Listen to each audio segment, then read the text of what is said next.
Parliament സമ്മേളനം ഉടൻ വിളിക്കണമെന്നാണ് പ്രതിപക്ഷ നേതാവ് ആവശ്യപ്പെടുന്നത്. രാഷ്ട്രപതിയെ കാണാൻ തയ്യാറാവുകയാണ്. ഇന്ത്യയിൽ പൗരത്വം നിഷേധിക്കപ്പെടുന്ന സാഹചര്യത്തിലേക്ക് പോവുകയാണ്.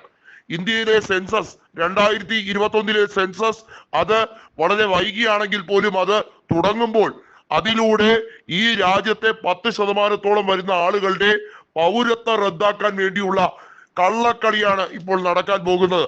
അതും പിൻവാതിൽ കൂടി അവരുടെ നിർദ്ദിഷ്ട പദ്ധതി ഇംപ്ലിമെന്റ് ചെയ്യാനുള്ള നടപടിക്രമങ്ങളിലേക്കാണ് ഇപ്പോൾ കേന്ദ്ര സർക്കാർ നീങ്ങുന്നതെന്ന് വളരെ വ്യക്തമായി തന്നെ മനസ്സിലാക്കി കൊടുക്കുന്ന രീതിയിലാണ് ഇപ്പോൾ കേന്ദ്ര സർക്കാരിന്റെ നീക്കം.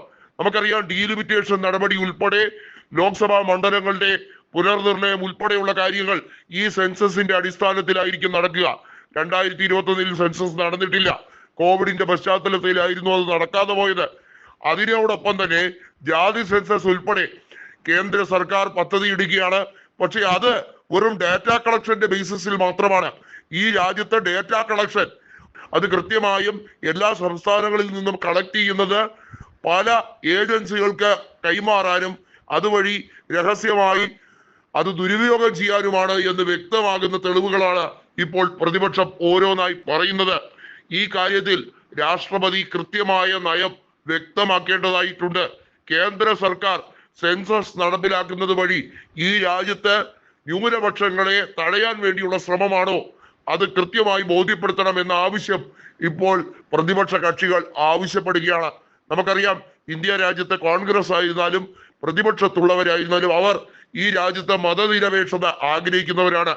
15% വരുന്ന ഇന്ത്യയിലെ മുസ്ലിങ്ങളെ അവരെ എങ്ങനെ പട്ടികയിൽ നിന്ന്, വോട്ടർ പട്ടികയിൽ നിന്നും ഒഴിവാക്കാം, എങ്ങനെ അവരുടെ പൗരത്വം എടുത്തു കളയാം, ഇതൊക്കെയാണ് ഇപ്പോൾ വക്രബുദ്ധിയുടെ അങ്ങേയറ്റത്തെ വാക്കായി തന്നെ നിലകൊള്ളുന്ന പ്രധാനമന്ത്രി നരേന്ദ്രമോദിയുടെ തീവ്രമായ ശ്രമം എന്ന് വ്യക്തമാകുന്ന സാഹചര്യമാണ് ഇപ്പോൾ വന്നിരിക്കുന്നതെന്ന് പ്രതിപക്ഷം ഒന്നടങ്കം പറയുകയാണ്.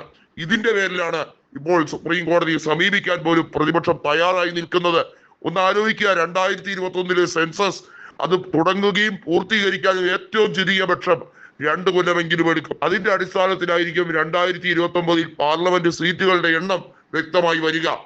ഉത്തരേന്ത്യയിൽ സീറ്റുകളുടെ എണ്ണം ഗണ്യമായി കൂടുകയും ദക്ഷിണേന്ത്യയിൽ സംസ്ഥാനങ്ങളുടെ സീറ്റുകളുടെ എണ്ണത്തിൽ കുറവുണ്ടാവുകയും ചെയ്യും എന്ന് വ്യക്തമായി മനസ്സിലായതിന്റെ അടിസ്ഥാനത്തിലാണ് ദക്ഷിണേന്ത്യൻ സംസ്ഥാനങ്ങളുടെ ഒരു കൊളീജിയം എന്ന രീതിയിൽ MK സ്റ്റാലിൻ കേന്ദ്രത്തിന്റെ നീക്കത്തിനെതിരെ ശക്തമായി പോരാടാൻ തുടങ്ങിയത്. അതിനെ പഞ്ചാബ് അടക്കമുള്ള സംസ്ഥാനങ്ങൾ പ്രകീർത്തിക്കുകയും സ്റ്റാലിന്റെ ഈ പോരാട്ടത്തിന് ഐക്യദാർഢ്യം പ്രഖ്യാപിക്കുകയും ചെയ്തിരിക്കുന്നു. ഈ സെൻസസ് നടപടി അത് പൂർത്തീകരിക്കുമ്പോൾ ഇവിടെ യാഥാർത്ഥ്യമാക്കാൻ BJP ശ്രമിക്കുന്നത് സിറ്റിസൺഷിപ്പ് അമെൻഡ്മെന്റ് ആക്ട് അഥവാ പൗരത്വ നിയമ ഭേദഗതി തന്നെയാണ് എന്ന് പ്രതിപക്ഷത്തിന് ബോധ്യപ്പെട്ട് കഴിഞ്ഞിരിക്കുന്നു. രാജ്യം കൃത്യമായും പ്രക്ഷോഭാഗ്നിയിൽ കത്തും. പ്രക്ഷോഭാഗ്നിയിൽ ഈ രാജ്യത്തെ പൗരന്മാരുടെ ഏറ്റവും വലിയ പ്രതിഷേധമായിരിക്കും, ഇന്നേ വരെ കണ്ടിട്ടില്ലാത്ത പ്രതിഷേധമായിരിക്കും പാർലമെന്റിൽ സംഭവിക്കാൻ പോവുക.